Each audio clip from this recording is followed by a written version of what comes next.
नमस्कार दोस्तों, स्वागत है आप सभी का आपका अपने चैनल वीके ऑनलाइन क्लास में। तो हम लोग आज बात करने वाले हैं दोस्तों गणित के एक महत्वपूर्ण चैप्टर जिसका नाम है सांख्यिकी। और ये हम लोग दोस्तों सांख्यिकी का दूसरा वीडियो है। तो पहले वीडियो में हम लोग बहुत सारा टॉपिक इसमें से कवर कर चुके हैं, साथ ही बहुत सारे प्रश्नों को बना करके भी देखे थे। तो पहले वीडियो में हम लोग देख चुके हैं दोस्तों माध्य के बारे में, माध्य क्या होता है और इससे जुड़े हुए प्रश्नों को सॉल्व किए थे। साथ ही माध्य का बहुलक और बहुलक से जुड़े हुए 3 हम लोग फार्मूला देखे थे दोस्तों, जहां से बार बार क्वेश्चन आता है। तो ये 4 टॉपिक हम लोग कवर कर चुके थे।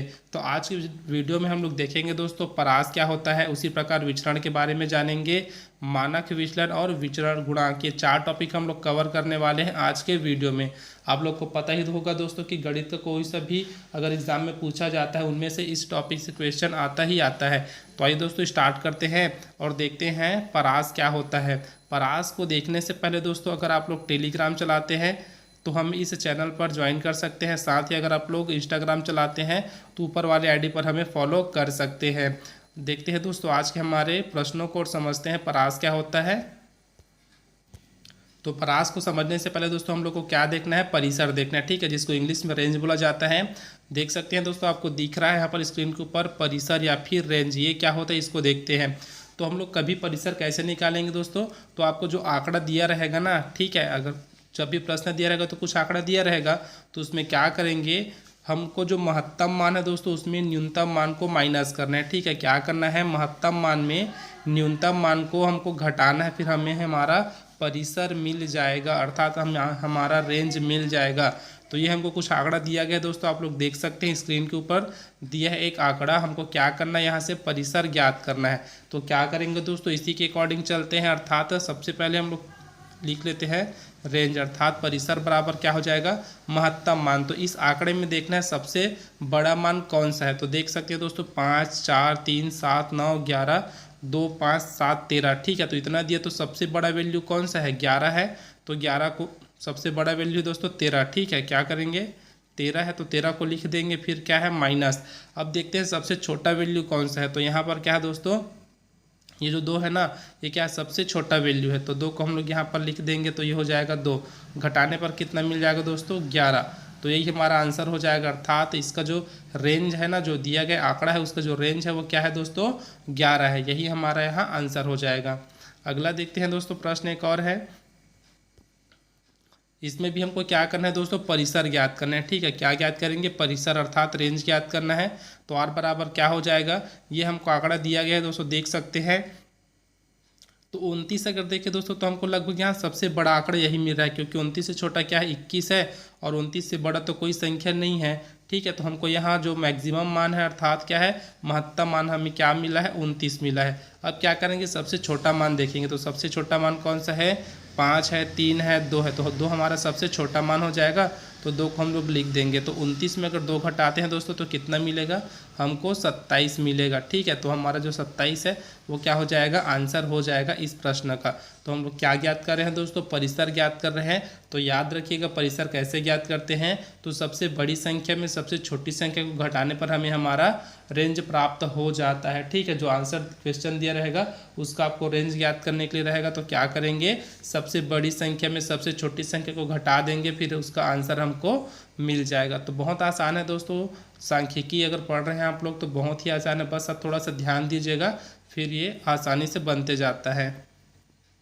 और जैसे दोस्तों इसी में अगर आपको पूछ दिया जाता है कि बहुलक ज्ञात कीजिए, ठीक है, ये तो देख चुके हैं बहुलक क्या होता है। तो क्या होता है दोस्तों, बहुलक अगर हम लोग को ज्ञात करने के लिए बोला जाता तो यहाँ पर देखिए 5 क्या है दोस्तों 2 बार आया है। ठीक है, उसी प्रकार क्या है 7 क्या है 2 बार आया है। तो मैं आपको बता चुका हूँ दोस्तों बहुलक किसे बोला जाता है, द्विबहुलक किसे बोला जाता है, त्रिबहुलक किसे बोला जाता है। साथ ही उसी में दिया था दोस्तों मल्टी मोड किसको बोला जाता है, ये सब मैं आपको बता चुका हूँ। तो ये क्या होगा दोस्तों, 2 हमको मिल रहा है, 5 भी 2 बार है और 7 भी 2 बार है। उसी प्रकार इसका जो आंसर हो जाएगा दोस्तों किस रूप में होगा, तो द्विबहुलक के रूप में होगा, क्योंकि 5 भी 2 बार आ रहा है और 7 भी 2 बार आ रहा है इसलिए। अगला टॉपिक है दोस्तों विचरण, प्रसरण या फिर प्रसार, तीनों एक ही है दोस्तों, याद रखिएगा। इन्हें वेरिएंस बोला जाता है। आपको विचरण के नाम से दिया जा सकता है, प्रसरण के नाम से दिया जा सकता है या फिर प्रसार के नाम से दिया जा सकता है। तो तीनों का मतलब एक ही है। कैसे ज्ञात करना है दोस्तों बताते हैं। अगर आपको कभी भी बोला जाता है विचरण ज्ञात कीजिए तो आपको एक आंकड़ा दिया है, इसी के जरिए समझते हैं। ठीक है, विचरण ज्ञात करने के लिए बोला गया है, दिया है 10 10 9 10 10 11 10 11 9, ये हमको एक आंकड़ा दे दिया गया है। तो क्या करेंगे दोस्तों, सबसे पहले विचरण ज्ञात करने के लिए हमको करना क्या रहता है, माध्य निकालना है। ठीक है दोस्तों, क्या निकालेंगे, माध्य निकालेंगे। तो हम लोग पहले वीडियो में सीख चुके हैं दोस्तों माध्य कैसे निकालते हैं।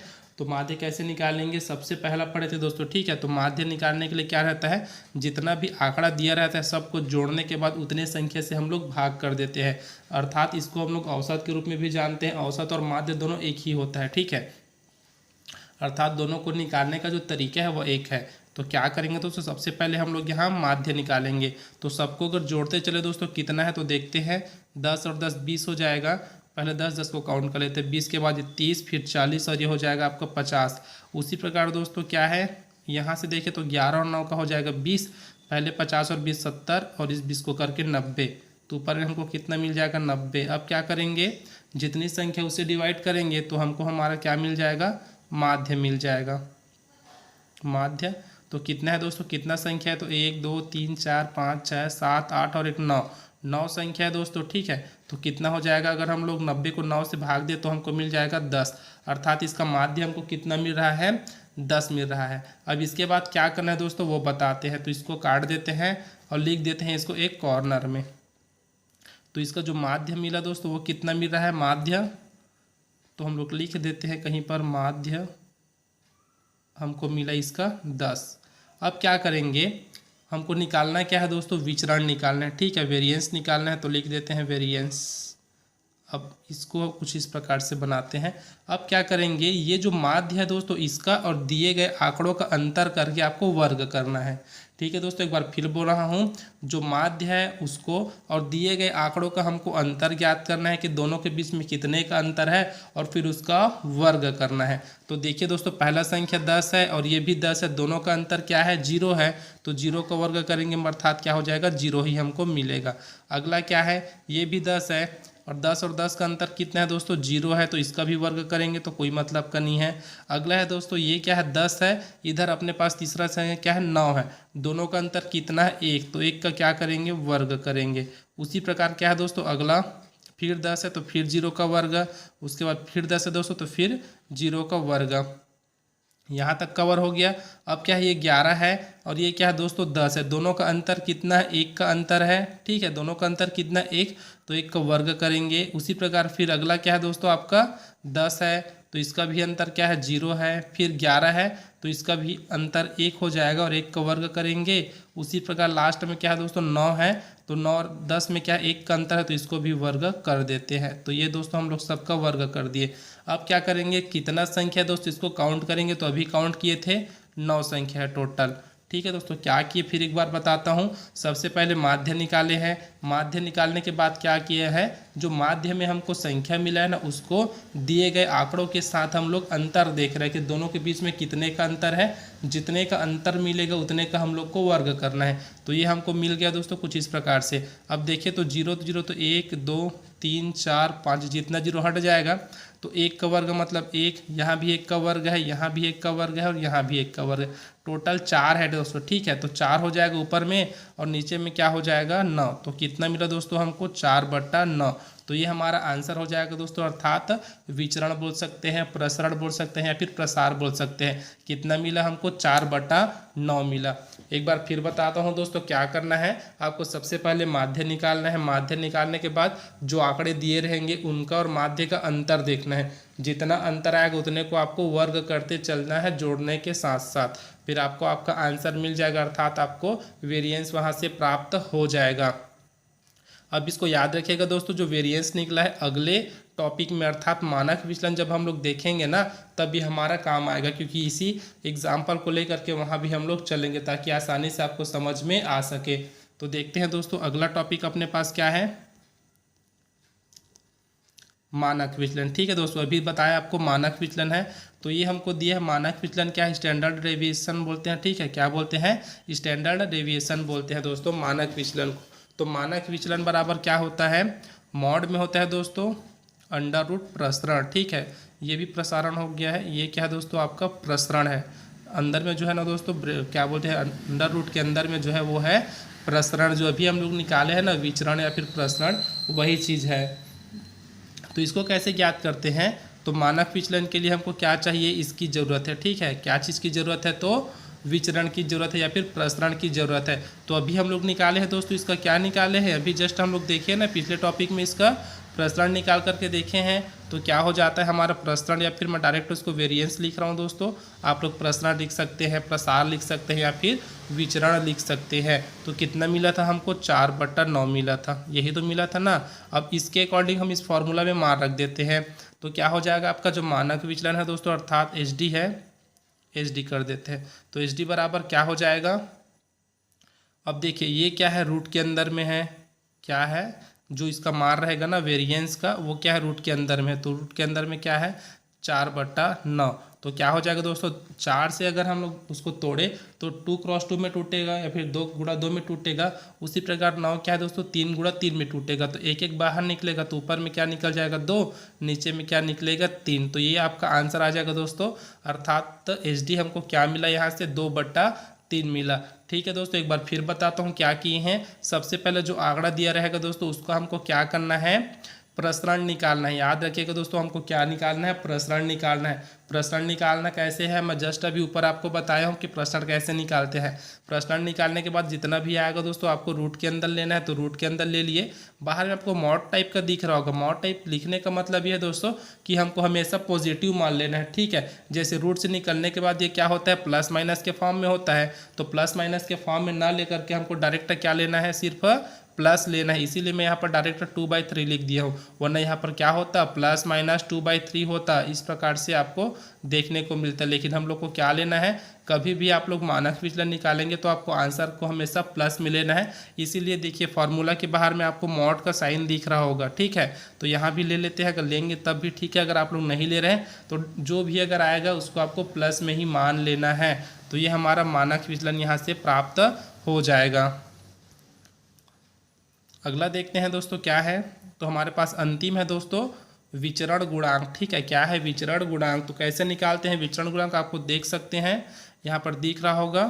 तो ये हमको फार्मूला दिया है दोस्तों, विचरण गुणांक बराबर होता है एच डी बाई मीन। ठीक है, एच डी बाई मीन अर्थात क्या होता है, अभी हम लोग देखें दोस्तों क्या है, मानक विचलन बटे माध्य। ठीक है, क्या है, मानक विचलन बटे माध्य गुणा 100। प्रतिशत में है दोस्तों, याद रखिएगा। ठीक है, क्या है, प्रतिशत में है, इसको याद रखिएगा। 100 जो है वो प्रतिशत में है। तो इसको आप लोग कैसे याद रख सकते हैं, बता रहा हूँ दोस्तों। आप लोग एसडीएम का नाम सुने होंगे। ठीक है, क्या है, एसडीएम सुने होंगे, बार बार आप अगर तैयारी कर एग्जाम के तो एसडीएम सुने होंगे। तो इसको आप लोग इस प्रकार से याद कर सकते हैं, एसडी ऊपर में है, नीचे में क्या है एम, अर्थात एसडीएम है इंटू क्या है इतना, अर्थात एसडीएम के लिए आप लोग क्या कर रहे हैं, 100% मेहनत कर रहे हैं ना।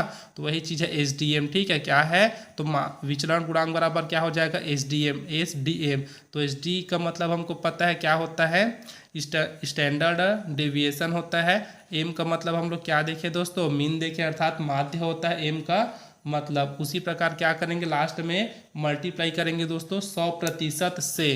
तो इस प्रकार से हमको क्या मिल जाएगा, विचरण गुणांक मिल जाएगा। अब देखते हैं दोस्तों प्रश्न को बना करके। एक ही प्रश्न है दोस्तों, आपको इसलिए बता रहा हूँ एक ही प्रश्न को, ताकि आपको अच्छे से समझ में आ जाए और कम से कम समय में हम लोग इसको आपको समझा सकें। तो इसको क्या करेंगे दोस्तों, विचरण गुणांक हमको ज्ञात करना है। फॉर्मूला आपको बता दिया हूँ, एच डी एम बाई क्या होता है, एच डी एम इंटू क्या होता है, 100% होता है। तो क्या करेंगे, सबसे पहले हमको एच डी निकालना है। एच डी कैसे निकालना है, अभी जस्ट ऊपर हम लोग निकाले हैं मानक विचलन। तो एक एक क्रम से पढ़ते चलिएगा दोस्तों, तब आपको समझ में आएगा। क्योंकि हमको क्या चाहिए, सबसे पहले प्रसरण चाहिए, उसके बाद हम लोग प्रसरण की सहायता से मानक विचलन निकाले हैं। अब मानक विचलन की सहायता से विचरण गुणांक हम लोग निकालेंगे। तो क्या है दोस्तों, इसका इसी प्रश्न का हम लोग देख चुके हैं। एच डी क्या निकला था, जस्ट ऊपर अभी हम लोग देखें तो 2/3 निकला था। ठीक है, इसका एच डी क्या निकला था दोस्तों, 2/3 निकला था। और इसी प्रश्न का जो मीन है दोस्तों, अर्थात जो माध्य है ना, वो भी हम लोग देखे थे, वो कितना निकला था, तो 10 निकला था। दोनों को हम लोग निकाल के देख चुके हैं, इसलिए मैं डायरेक्ट यहाँ पर लिख रहा हूँ। क्या है, एच डी बराबर 2/3 है और मीन अर्थात माध्य हमारे पास क्या है दोस्तों, 10 है। अब डायरेक्ट हमको फॉर्मूले में मान रखना है दोस्तों, अर्थात विचरण गुणांक में हमको मान रखना है। तो क्या हो जाएगा, विचरण गुणांक बराबर क्या हो जाएगा, तो हो जाएगा ऊपर का हो जाएगा दोस्तों 2/3 है, तो 3 को हम लोग नीचे में लिख सकते हैं। अब ये 10 क्या है दोस्तों, नीचे वाले में था, ठीक है, अर्थात HD बाई क्या था, M था, तो इसको हम लोग कुछ इस प्रकार से लिख देंगे, तो ये हो जाएगा। इसके बाद क्या था दोस्तों, 100% में था, तो इसको भी लिख देते हैं। अब क्या करेंगे, जितना कटता है उतने को कटा देते हैं, तो 10 एक कम 10 हो जाएगा, ये 10 बार में कटेगा दोस्तों। अब ये क्या है, 10 ऊपर वाले में है, तो ऊपर वाले के साथ गुणा हो जाएगा, तो 10 दूनी आपका हो जाएगा 20, नीचे में क्या है 3, और क्या है दोस्तों प्रतिशत का साइन भी है, तो हमको क्या मिला है, विचरण गुणांक कितना मिल रहा है, 20/3%। ठीक है दोस्तों, क्या मिल रहा है, जो विचरण गुणांक है ना वो कितना मिल रहा है, 20/3%। लास्ट है दोस्तों, फिर एक बार बताता हूँ विचरण गुणांक कैसे ज्ञात करना है। सबसे पहले आपको प्रसरण ज्ञात करना है। प्रसरण ज्ञात करने के बाद आपको क्या करना है, HD निकालना है। HD निकालने के बाद क्या करेंगे, इस फॉर्मूले में मान रखेंगे, लेकिन उससे भी पहले हमको क्या करना था दोस्तों, मीन निकालना था, ठीक है, अर्थात माध्य निकालना था। तो दोस्तों अगर आप लोग बीच से वीडियो को देखना स्टार्ट करेंगे तो आपको समझ में नहीं आएगा। इसी वीडियो की डिस्क्रिप्शन बॉक्स में मैं पहले वीडियो का लिंक दे दिया हूँ, आप लोग वहाँ से जा कर के मीन, मीडियन एंड मॉड तीनों को ज्ञात करना कैसे है ये आप लोग सीख सकते हैं, ताकि इधर का जो है दोस्तों जो प्रश्न बनता है ना कॉम्पिटिशन एग्जाम के लिए वो आपसे आसानी से बन सके और आप लोग प्रश्न को अच्छे से समझ सके, क्योंकि बिना प्रश्न को समझे हम लोग कोई से भी क्वेश्चन सॉल्व नहीं कर सकते। तो ये दोस्तों आज की वीडियो में बस इतना ही। तो अगले वीडियो में हम लोग बात करेंगे दोस्तों इसी से जुड़े हुए महत्वपूर्ण प्रश्नों को, कि प्रश्न कैसे पूछा जाता है और उनको सॉल्व कैसे करना है, इस बारे में हम लोग अगले वीडियो में देखेंगे। तो आज की वीडियो में बस इतने ही दोस्तों। वीडियो को अंत करने से पहले बता दो, अगर आप लोग एवरेज का वीडियो देखना चाहते हैं तो एवरेज को कंप्लीट हम लोग स्टेप बाय स्टेप लगभग 8 से 10 वीडियो में कवर किए हैं। आप लोग वहां जा करके अर्थात प्लेलिस्ट में जा करके इसको देख सकते हैं। साथ ही दोस्तों आप लोग नंबर सिस्टम का वीडियो चाहते हैं तो वो भी हम लोग पूरा लिस्ट बना के रखे हैं, अर्थात स्टार्टिंग से लेकर के नंबर सिस्टम होता क्या है, अंक किसको बोला जाता है, इन सब के बारे में दिया है। और जो कॉम्पिटिशन एग्जाम में प्रश्न पूछा जाता है उन लेवल तक हम उस वीडियो में बता चुके हैं। तो अभी तक आप लोगों ने नहीं देखा है तो उसको भी प्लेलिस्ट में जा करके देख सकते हैं। तो अब मिलते हैं दोस्तों अगले वीडियो में, तब तक के लिए जय हिंद।